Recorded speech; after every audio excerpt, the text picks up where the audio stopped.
আজকে একটি নতুন ধরনের রেসিপি নিয়ে আপনাদের সামনে হাজির হলাম। আমার কাছে তো রান্নাটি ভীষণই স্পেশাল মনে হয়েছে, তো আপনারা চটপট দেখে নিন রেসিপিটি। গুড ইভিনিং এভরিওয়ান, শতাব্দীর কিচেনে আপনাদের সবাইকে স্বাগত জানাই। আজকের রেসিপি বাংলাদেশের খুবই জনপ্রিয় আচারির স্বাদে মেথি কাতলা। যে কোনো অকেশানে বানিয়ে ফেলতে পারেন, খুবই চটজলদি, সহজ ও সুস্বাদু একটি রেসিপি।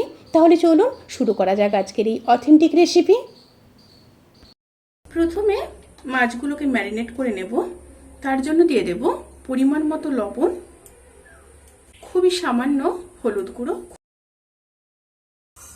আর দিয়ে দেব আদার রস 1 চামচ। দিয়ে মাছগুলোকে ম্যারিনেট করে 10 থেকে 15 মিনিট ম্যারিনেশনে রেখে দেব।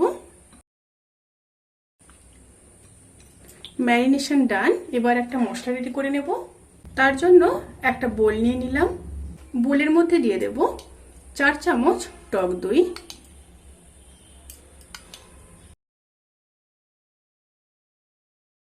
রসুন বাটা দিয়ে দেব 1 চামচ, কাঁচা লঙ্কা বাটা দিয়ে দেব 1/2 চামচ, সাথে দিয়ে দেব একটা বড় সাইজের পেস্ট করে নেওয়া পেঁয়াজ, 1/2 চামচ হলুদ গুঁড়ো, 1/2 চামচ চিনি, পরিমাণ মতো লবণ, আর দিয়ে দেব 2 চামচ আদার রস।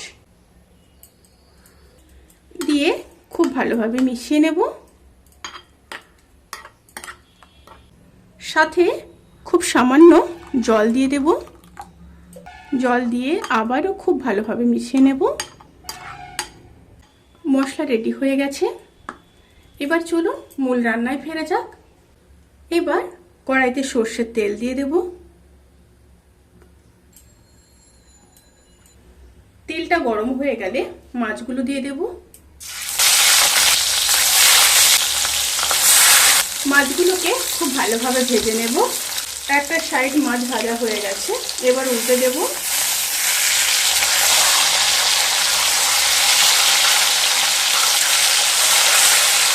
দুটো সাইড মাছ ভাজা হয়ে গেছে, এবার তুলে নেব।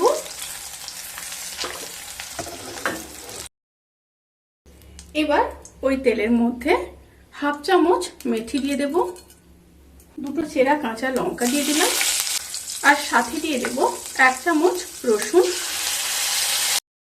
কাঁচা লঙ্কা, মেথি আর রসুন দেওয়ার ফলে একটা আচারি ফ্লেভার আসবে।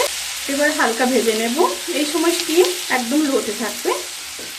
তেল থেকে যখন সুন্দর একটা স্মেল বেরোতে শুরু করবে, সেই সময় মিক্সড করে নেওয়া মশলা দিয়ে দেব।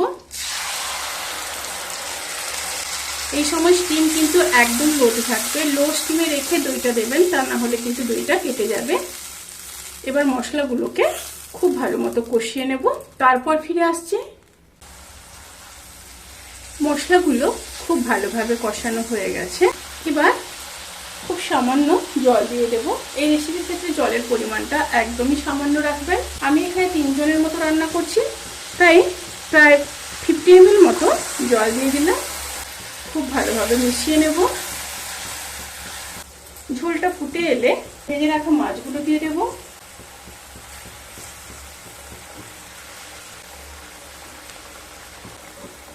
মাছগুলো দিয়ে একটু উল্টে নেব। এবার লো স্টিমে 3 থেকে 4 মিনিট রান্না করে নেব। রান্নাটি প্রায় হয়ে এসছে। এবার নামানোর আগে কিছুটা ধনেপাতা দিয়ে দেব, আর দিয়ে দেব উপর থেকে কাঁচা সর্ষের তেল। দিয়ে আবারও মিশিয়ে নেব। এবার গ্যাসের ফ্লেমটাকে অফ করে 5 থেকে 7 মিনিট স্ট্যান্ডিং টাইমে রেখে তারপর সার্ভ করব। রেসিপিটি কেমন লাগলো প্লিজ কমেন্ট করে জানাতে কিন্তু ভুলবেন না। যদি ভালো লেগে থাকে তাহলে সাবস্ক্রাইব করে পাশে থাকা বেল আইকন প্রেস করে নোটিফিকেশান অল করে রাখবেন। তাতে করে আমি যত রেসিপি দেব সমস্ত লিঙ্ক আপনাদের কাছে পৌঁছে যাবে। আপনারা সবাই ভালো থাকবেন, সুস্থ থাকবেন, সাবধানে থাকবেন। আজকের মতো এই পর্যন্ত। পরের ভিডিওর জন্য অপেক্ষা করুন। টাটা।